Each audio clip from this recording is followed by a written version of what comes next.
Hey, how's it going, everybody? I'm doing a video on fry screams.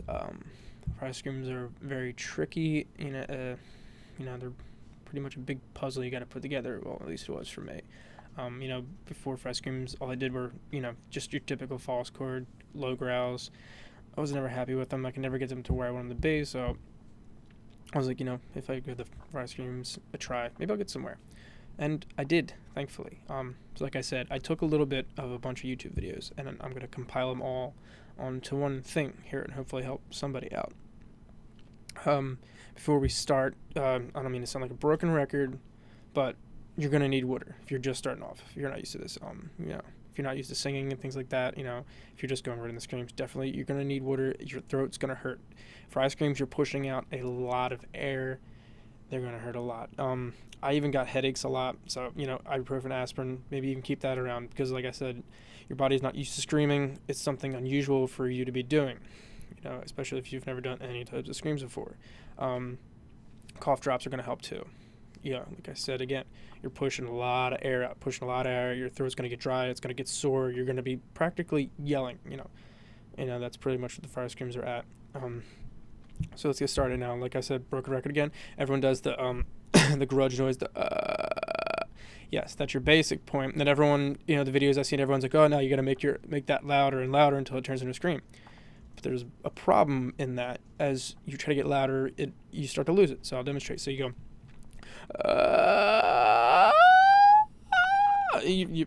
You flip into falsetto, and every time I kept doing that, the more I push, I was going.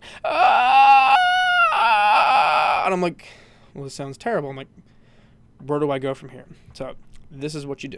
You start off practicing that noise. Get that noise down. Feel that throat tension. Feel that in there. So you want to go, ah! And now, once you lose it, when you flip to the falsetto, you actually have to keep going. You got to go a step up. You got to go louder and push even more. So you're going, oh! Sorry. Got to keep the mic away. So you're going, oh! No! Ow. Like I said, you're literally going from and you're yelling and pushing at that point. Now, to make it even easier, what I can describe to is if you want to just skip all that and go right to the yell, you want to do like basically like a monkey, as stupid as that sounds. A monkey or like a high evil laugh. So you want to go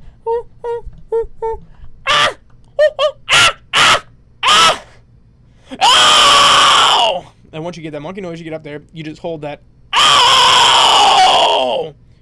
And you feel that vocal tension. You'll feel that in there, and that's what you want to feel. You want to feel that vocal tension.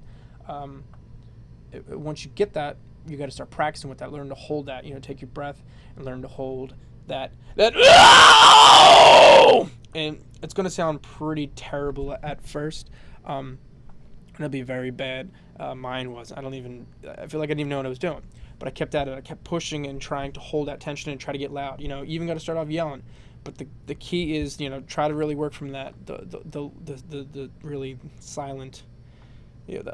Work from that and try to work your way up to it. That's the hardest part. But like I said, if you can't get that down, try just going straight for the loud monkey noise. Get right up there and hold that pressure down. Now, once you start getting close to that and you start to get that ow noise,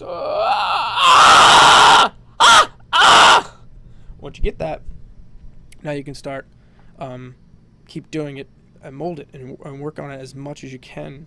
Try to really create those noises. And once you can hold that note, that's when you can start moving your mouth around and try to lower the pitches. You can put more pressure into it the better you get at it, or you can take back.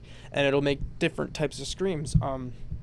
I guess, for instance, if we want to do, take some pressure off. Now, this was more difficult to do, that actually take pressure off of the screaming, because you have to build up enough of that throat tension and that muscle memory in your throat to be able to do the less pressure, I think. But example, Petrelin Juice from Ensiferum Norther, he's got a very low pressure scream, and I'll demonstrate it. So it's. Yeah, the time was sundown, nature blazing colors. Basically like that. Or no raven came to me, spoke to me in my dreams.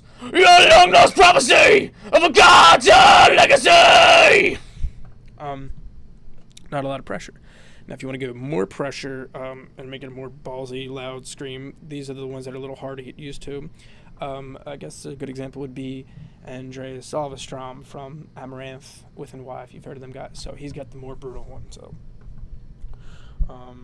it's a strife, but a shimmer in your eyes just makes me oh, you're my Amaranthine.